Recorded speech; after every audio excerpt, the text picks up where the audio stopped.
정치 안 한다 하면 할수록 몸값이 치솟고 있는 것 같습니다. 바로 유시민 이사장 이야기인데요. 일단 정계복귀 선을 그었던 발언을 듣고 이야기 이어가도록 하겠습니다. 문재인 대통령이 저렇게 잘하시는 거는 비서실장을 하셨기 때문이잖아요. 내가 이런 사람이 되어야 되겠다고 자기를 고쳐나가는 것이 아니고 원래 자기의 성정대로 지금 대통령을 하시는 것 같아요. 문재인 대통령은 훨씬 더 안정되고 완성된 형태로 대통령이 되셨어요. 대통령 임기를 마치는 날까지 이 상태 그대로, 이 모습 그대로, 이 감정 그대로.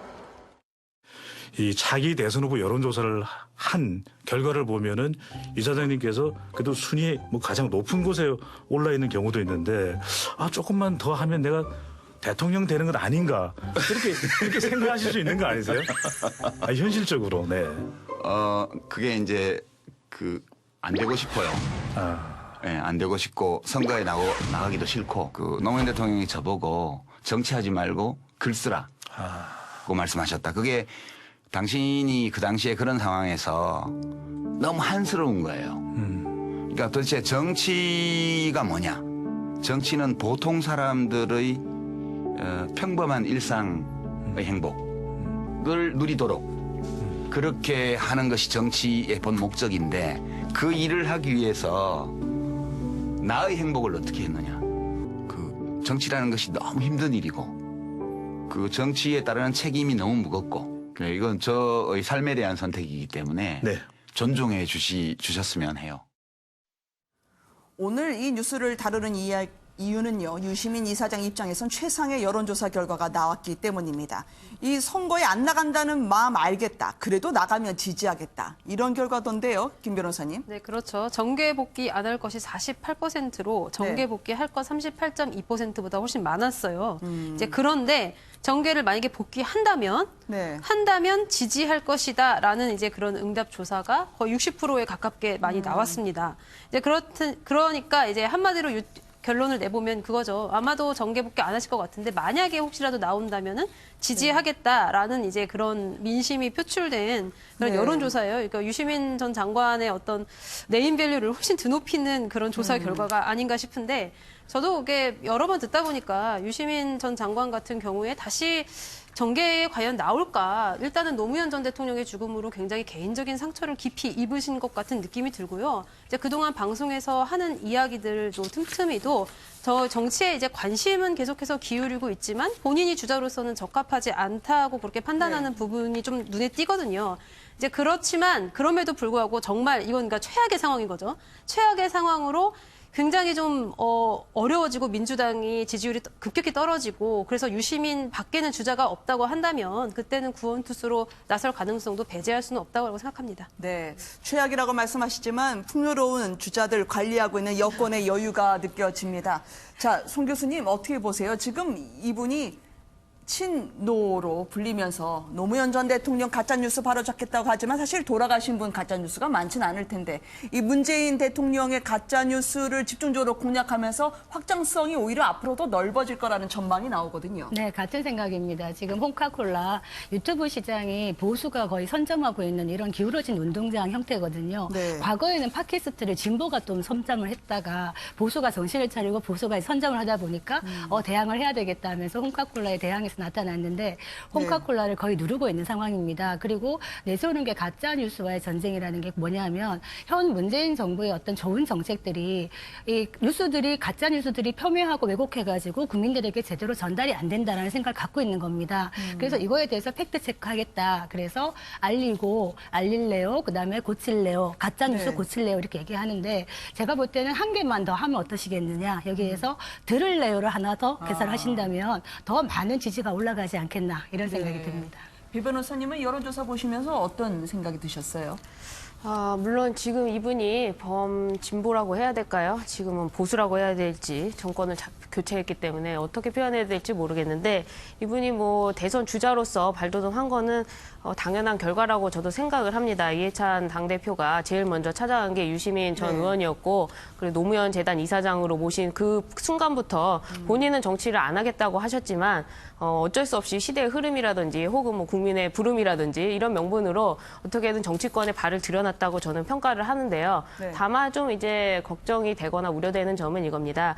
예전에 유시민 이사장이 DJ에 대해서 굉장히 많은 비판을 했어요. 특히 DJ가 그러니까 김대중 대통령의 지지율이 30%대로 떨어지니까 하야해야 된다. 그 자리 머무르면 뭐하냐라고 굉장히 세게 비난을 했었고 그 DJ 정신을 이어받은 노무현 그 정신, 그러니까 노무현 대통령에 대해서도 좀 비판을 많이 했었는데 과거에 그런 발언들이 재조명이 된다면 과연 이제 지지자들 안에서도 좀 문제가 되지 않을까 생각도 들고 또 최근에는 뭐 과거 발언들이 계속 회자가 되고 있는데 뭐 60대 노인의 뭐 뇌세포 변한다는 이런 발언이라든지 뭐 20대 남자들에 대해서 약간 희화화하는 그런 발언들이 그리고 만약에 대선 주자로 진짜 나가게 된다면은 이제 그게 좀 문제가 될 것 같은데 그거에 대해서는 이제 본인이 또 잘 대응을 하지 않을까 생각도 듭니다. 정도원 전 의원이 보수 쪽에서도 지지하는 분이 있다고 하니까 이제 이분 정체성을 한번 봐야 된다. 그런 취지로 말씀을 해주신 건가요?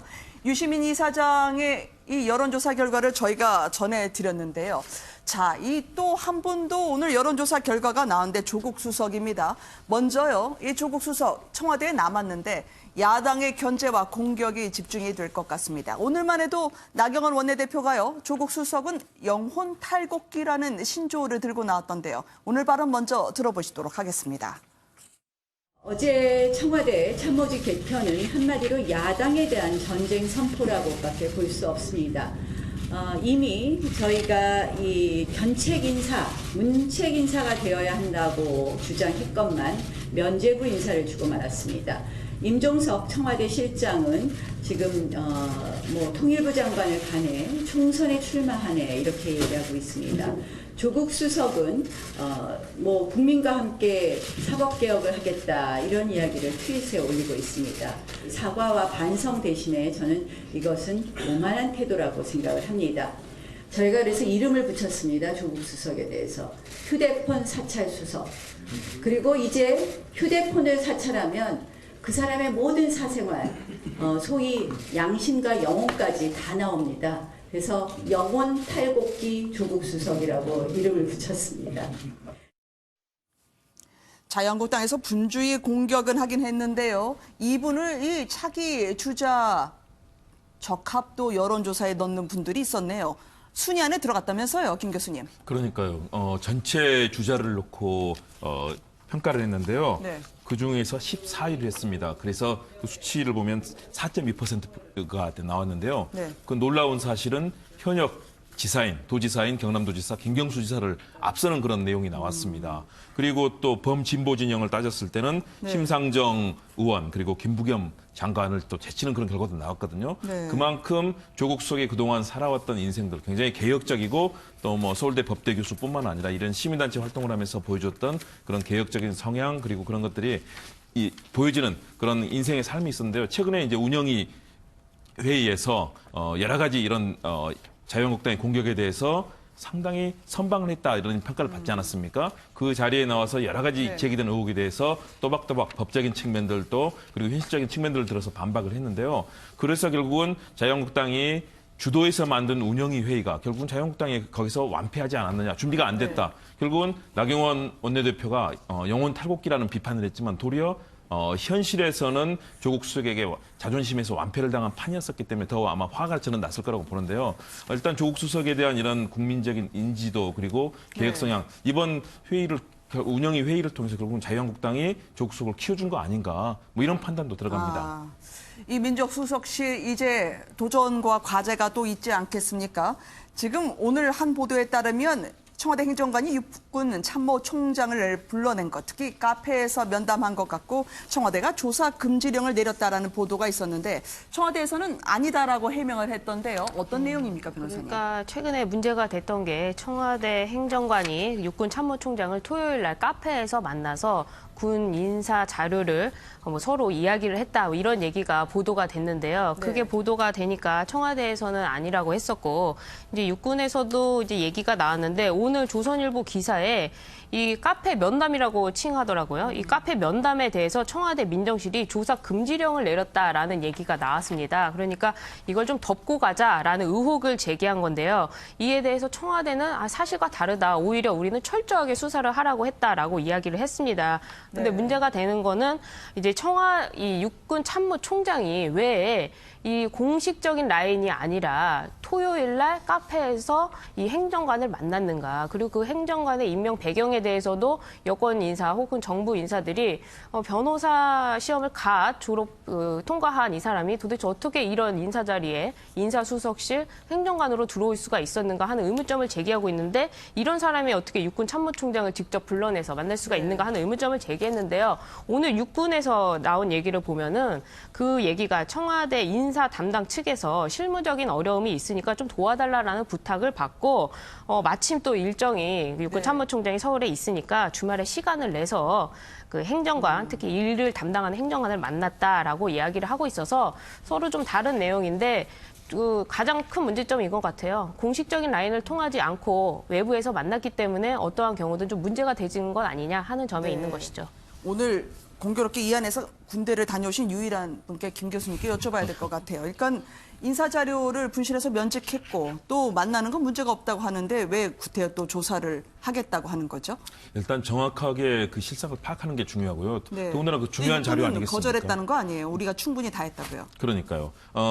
그럼에도 불구하고 내용은 좀 저는 실질적으로 확인해 볼 필요가 있고요. 사실은 만남 자체가 썩 그렇게 바람직해 보이지는 않습니다. 왜냐하면 육군 참모총장이라면 결국은 대한민국 군을 통수하는 굉장히 중요한 역할 아니겠습니까?